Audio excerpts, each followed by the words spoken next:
Lonnie Hamilton is a living legend here in Charleston County. From politics to music, he talks to me one-on-one for a special edition of Quintin's Close-Ups. And be sure to download the free Quintin's Close-Ups app in your Apple or Google Play stores.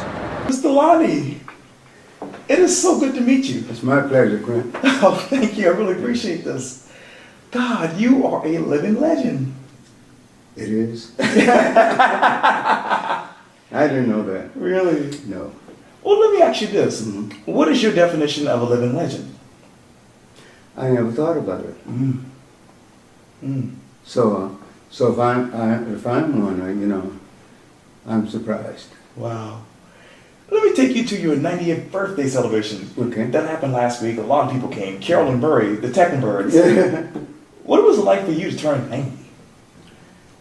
It's another day, that's all, A birthday is just another day. Right. But people think in terms of 90 years old. It's a long period of time. However, if you're in pretty good health, Right. then it's okay, But if you're not, if you've got problems health-wise, then you've got a real problem. Wow. So I'm okay. My doctor took me off of medicine, Wow. and so that's helpful. Yes, indeed. Yeah. And obviously, you've served our community for over 50 years. More than that. Wow. Who is Lonnie Hamilton III these days? I'm just another person. I go about still doing the same thing. I see people who've got a problem. I try to address the problem, or at least give them some advice as to how to go about solving the problem, or how to get some assistance. And I'm like a reference desk now. Right. People call me and say, I've got this problem. Right. People even call me now. Is this the Lonnie Hamilton building? And I said, no. But that's what happened. People call about everything, and that's good for the simple reason that you can help people. Yeah. Other than that, it would be a problem. And you talk about the Lonnie Hamilton building, that is, which is up in North Charleston. Obviously, you've served on Charleston County Council, first as a member and then obviously as county chair. Yeah. But I understand from when I was doing my research that you didn't even know anything about this, about the naming of your building. No, they kept it a secret. See, I was the only black person on the body. I never gained anything financially from being a public servant. Right. The other guys had their business and stuff like that, where a friend may come in, an associate may come in, and they give them an opportunity to make some money from doing something. I was just a servant, and I gave all the time and got nothing. So they got together. There were 9 of us on council, Right. 1 black and 8 whites. Wow. So the whites got together and decided that they should do something in my honor, and they didn't tell me about it until they ran into a problem, and one of the members wanted to wait until I died in order to name the building. And then they came to me then and said, well, we have made a decision to name the new building in your honor. Dr. Wanamaker says that he wants to wait until you die. Oh, God. What do you think? And I said, I don't want anything done after I'm dead because I won't know anything about it. I said, if you're going to do anything, you do it now. And that's the decision that they made. And they decided that that's what they wanted to do. I know one of the biggest issues when you were on Charleston County Council, and you talk about public serving, was this: the Union Heights situation with the sewage system. Well, the thing about how I got on council, I was teaching at a school called Barnes Wilson up in North Charleston. That's right. And that was the only high school that they had for black students in the area. All the kids that came to that school above the 8th grade, and the 8th and above, they were from Union Heights. And one day I used to go to civic meetings, and I'd hear them complain about problems, and they would talk about it. And I guess the kids probably heard their parents talk about the problem that they had. And one day, this eighth grade teacher called me to the class and said, my students want to talk to you. Mm. And I was surprised, you know, because I didn't know what they were talking about. Right. And one of the students, who was the spokesperson for it, said, we want you to run for county council. Said, because nobody care about us. And I said, what? And I said, I never thought about that. Mm. They said, well, we want you to run, and we have taken up our lunch money to give you a campaign donation. And they gave me, there were 23 kids, I think, in the class. 24, and they gave me $23 Right. that they'd saved from their lunch money. Wow. For somebody to run for this office. Right.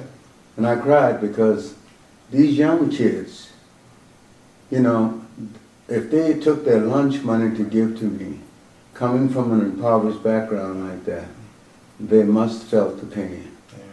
And so I made up my mind then that I would approach my superintendent Right. at the school, because you couldn't do anything then without the blessing of the superintendent. So I went to the superintendent, and there are two superintendents now. There's one for District 4, Right. and then there's the big superintendent. Right. And he told me, he said, man, I can't think of a better person to run for public office than you. So I said, well, I have your blessing. He said, yeah. So I went on, and I told the kids I would run. And we started making plans, and I notified the people and everything that I would be running. Not knowing that that was not a thing that teachers have done, white or black. Sure. So the superintendent called, the other superintendent, I guess, spoke to the district superintendent and said that they thought that it was a bad idea because I would be running against two white individuals, and this has never happened. So they decided then to talk me out of running. And they told me that they hadn't made a decision, but the board would meet Monday night, Mm. and the board would make a decision. So I said, well, please let me know what decision the board makes so that I would know how to address and tell the people of my future plans. And he said, okay, we'll do that. So that night, after the board met, I got the call about 10 o'clock at night. And they said, Lonnie, the board met tonight, and the board decided that if you should run for county council, you stand a chance to lose your job. Now that's the only thing that I knew to do for a livelihood, and to take care of my, and provide for my family. And so I cried. My wife asked me, why are you crying? I told her what they said. Right. And she says to me, well, don't worry about that. I'm working, and you're going to run for county councilor, and we'll eat. Mm. But my wife had not realized that she worked for the same school system. And the same school system, if they said that I could not keep my job, they may decide that she couldn't keep hers, you know. Right. And so I said nothing to her, but I thought about that. So I asked him, I said, please give me a letter so that I might inform the people in the community whom I told that I would be running, that I can't run. Mm. And they said, okay. So I went to the office and picked up the letter. And then I went to Judge Fields, who was one of the local judges Right. at the time. And he had a friend that was Gedney Howe. That was senior, Gedney Howe Right. senior, Oh, yeah. because there's a junior. Right. And they met, and they wrote a letter in reply to the letter that the school system wrote me. And they said to the school system that they were infringing on my civil rights if they tried to prohibit me from running. Mm. And if in the event that they did that, they'd meet him in court.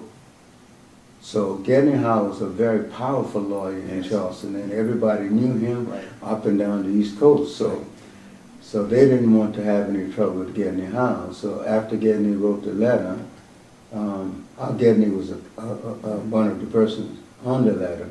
And they decided then, leave me alone. So I went on and I ran, and the school had just been integrated at that time. Wow. In 1970, Barnes Wilson integrated the schools, and we had 30% black students in the school and 70% white in order to have an integrated school. And so at that time, I picked up a lot of white students. Most of my students came from the air base. Right.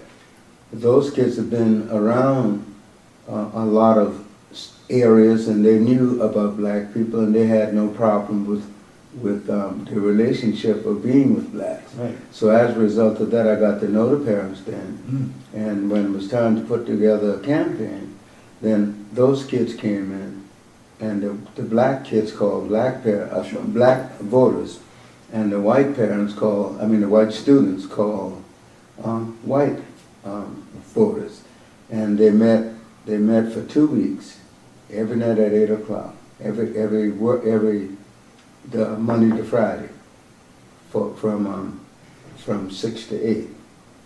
And then after that, they didn't bother people because people be going to bed and they be taking care of things. And then as a result of that, I put on a very successful campaign. And as I said, the last box to come in the night of the election was Al-Sapam. Al-Sapam I guess they had maybe two black families over on the whole island. So the whites came to me and said, "Lonnie, you can't win." And I said, "Why?" He said, "Because the majority, all the boxes are in, except one, and that's Al-Sapam. And Al-Sapam is a white community, and they will not vote for you."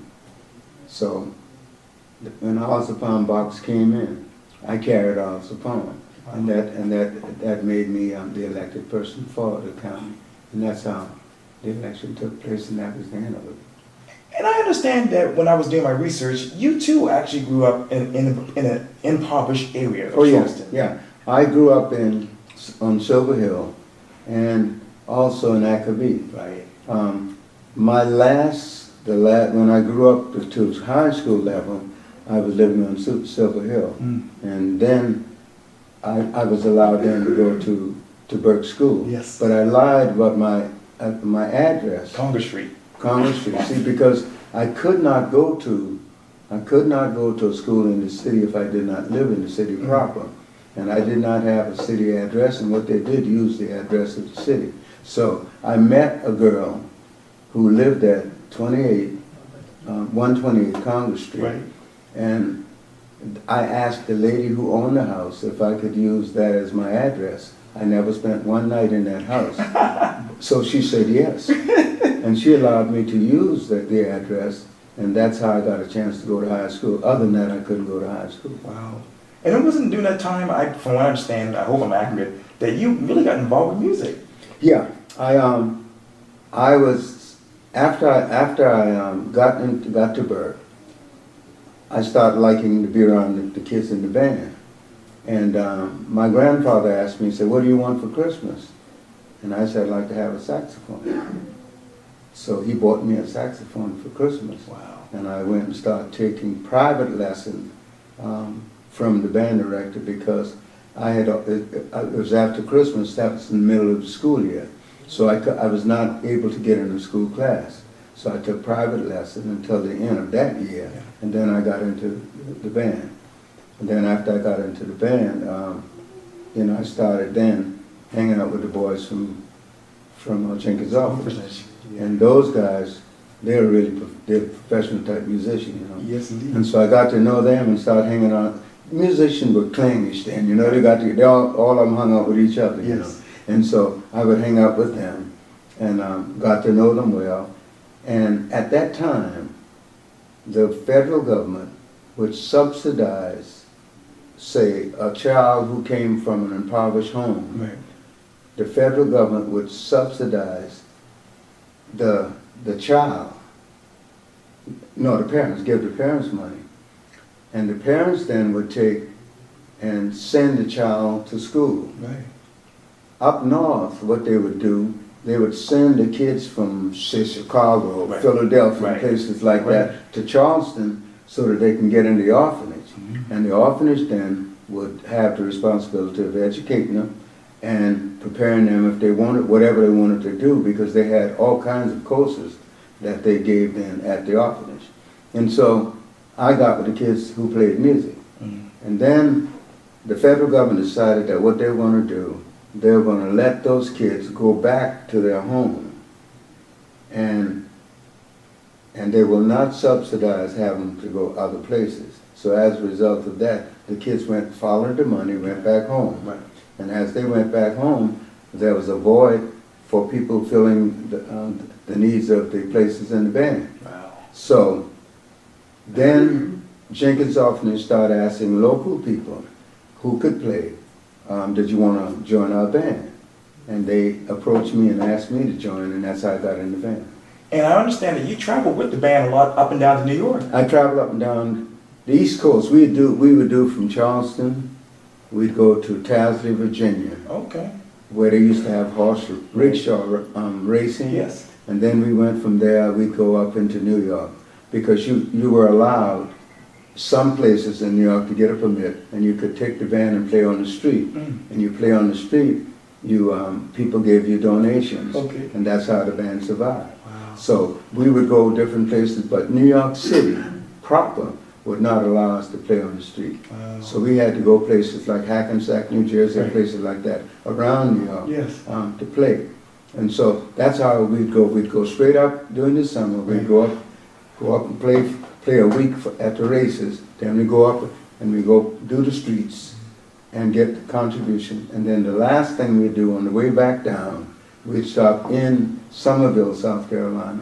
That's the last job we'd play before going back to school. Wow. You talk about school.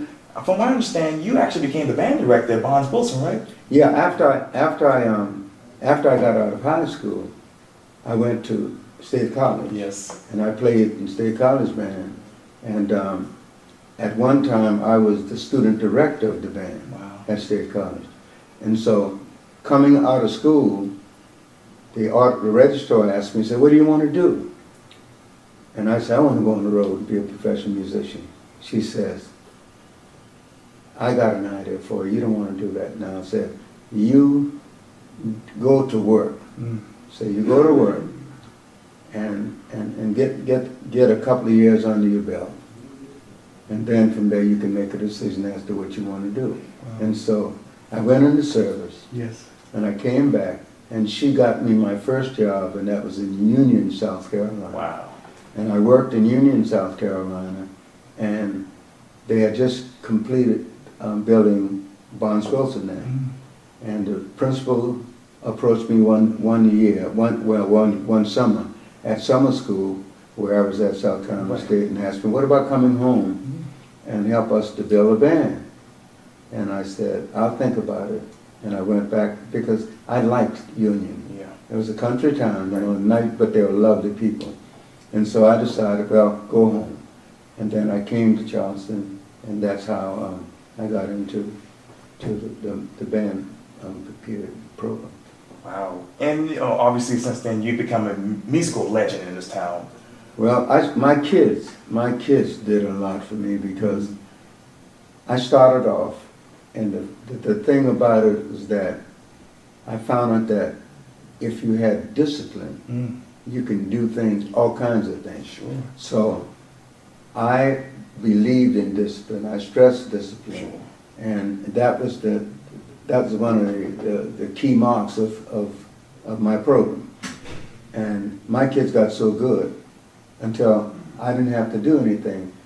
When the band is out on the field, Right. they ran it. Wow. When the band is on the street, they ran it. All I wanted them to do is to put on a good performance, no trouble. Wow. And they did it. And as a result of that, my kids got a chance to go to the U.S. Naval School of Music, and they would, hobnob with most of the professional musicians, stuff like that. During those days, a professional musician would give them mouthpieces, give them reeds and stuff like that. And they got to have a good relationship with them. We would travel. My band was the first band, I guess, in this whole town travel by air. Wow. My band was the first band in this town that went on cruise. You know, we did all kinds of things, but we worked together as a team. We raised our money. Right. And we did all kinds of things. Did almost anything that we wanted to do. Wow. And as a result of that, I sent 131 kids to college who didn't have any money, Wow. Wow. but they could play. Play. Yeah. Wow. And my kids were so good until they didn't have to audition. All I had to do was sign saying that they were good enough to play, and they got a scholarship. Wow. You know, right now, as we sit here, there's a lot of issues going on in Charleston County with the school district and education. What is the state of education in your mind in this future? Well, it's different now. When I say we, Right. during the days of segregation, Sure. the school system is like a family for the teachers and the kids. And your mother knew my mother, Right. and there was no trouble. If you got into trouble, your mother knew and my mother knew, Right. and they would stop that. Right. I mean, there won't be any trouble. I remember being in the 7th grade. I got my first girlfriend in the 7th grade. And I mouthed off at the teacher in the class to show off in front of my girl. And the next day, my mother came to the school, and I'm saying, what is she doing here? Right. And my mother said, Miss Westcott said, I heard that you had some problems here with this young man. And she said, yes, Miss Hamilton, I did. She said, well, may I talk to him a minute? And she said, yes. She took out her belt, and I'm in the whole class now. And she whipped my behind in the class in front of all my friends, and that girl too. Yeah. And after that, you had more trouble out of me. No more trouble out of me. Oh my God. Yeah, so those were the days when parents were parents. Sure. Today, the kids run their parents, you know, Right. and they talk back to the. Right. If you talk back to my mom one time, you didn't have to worry about that anymore. And you couldn't call the police or anything. What Yeah. police? No police. No, not those days. Nah. You pray to God that you never have any problem with the police, because if they found out, you didn't see this trouble. Yeah. Yeah. But you know, today is a little different, and the school has to put up with that problem as well as trying to train the kids. And where you don't have the discipline, you can't teach. Yeah. If I can't get your attention, I can't teach you. You're right. Obviously, you spent a tremendous amount of time on Charleston County Council, and there's a lot of turmoil there with trying to finish 526 and this and that and that. I spent 24 years. Ooh. 24 years in the county council.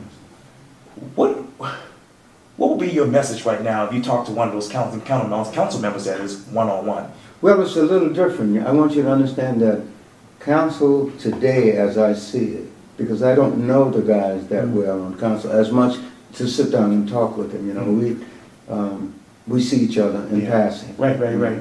But it's a little different. At that time, when I was on county council, it was like a team. The mayor, if you heard the mayor the other night, Mayor Riley talked about the significant contribution that I made to Charleston County while I was on county council. And one of the things he mentioned was the recycling program, what they call resource recovery program. Right. All right.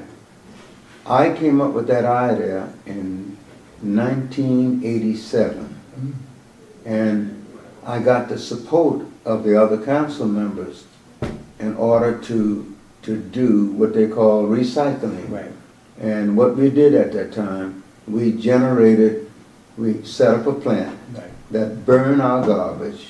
We generated steam from the garbage. At the time, we had the naval base, and the ships needed to have steam while they were in dock. That program provided steams for the naval ships, and whatever steam that they had left over, it was sold to a company called Carolina Power and Light up in Berkeley in Dorchester County, so that they would have that steam to generate electricity to sell to people there. And so the problem, that program went on for maybe 18 years, and until the naval base decided that they were going to close. Right. And they closed the base, and after they closed the base, there was no need for burning the garbage anymore because you didn't have a market for it. Yeah. But for 18 years, they did. Wow. Man, you've done so much for this And community. they don't. I would take my council members, like when I did when I did that program. Right. They didn't know anything about garbage because most of my white friends didn't mess with garbage. I got into garbage for the simple reason that it was an area that I could do and nobody would interfere with me. Mm. I had no competition Right. among my peers. Right. You understand? Because nobody wanted to mess with it. They would say, turn it over to Lonnie, and they would call me a garbologist. Wow. And I would laugh. But it ended up that when we got the program started, and I knew that they didn't understand anything about the program, I think I got maybe five of the council people and took them down to West Palm Beach, Florida, Right. where they had a program going, and we were taught what they were doing in West Palm Beach, Florida, and they brought that back, and that's how we voted on the project and started it going. Wow. Now, like I said, you have done a lot for this particular community. If someone wanted to write a book or a memoir about you, what would be the title? I don't know. I have no idea. You see, because I never went into this thing to do anything for me. Right. I like when they had the birthday the other day. At first, when they started talking about it, the mayor and I were coming back from Lake City, Yeah. playing for a woman up there by the name of Darla Moore. Right. And he said, you know, I'd like to do something for your 90th birthday. And I said, no, man, don't do that. I don't want that. And he said, I'd like to do that. I said, I don't want that. Mm. And so he didn't say anymore. And then he got with my daughter, Right. and they got together and decided that they wanted to do something like that. And how I found out truly about it was that Hugh Lane from the Bank of South Carolina wrote me a letter Wow. saying that he couldn't be present for it. Wow. And I'm saying, I told him not to do it. How is he going to be present for Right. it? You see? And that spilled the bean. And then I realized then what they were doing. Wow. And you've had a lifelong relationship with the Technobirds. With the, John and I had been together for maybe 20 years. Mm. And his wife, Sandy. and Great I, lady. Sandy and I have been together for, well, I knew Sandy's father and I were the best of friends. What? And so I knew Sandy from down the Great. Yeah. Wow. Impressive, impressive. Well, the Honorable Lonnie Hamilton III, thank you so much for your time. I really, really appreciate this. My pleasure. Thank you. Thank you. I appreciate this.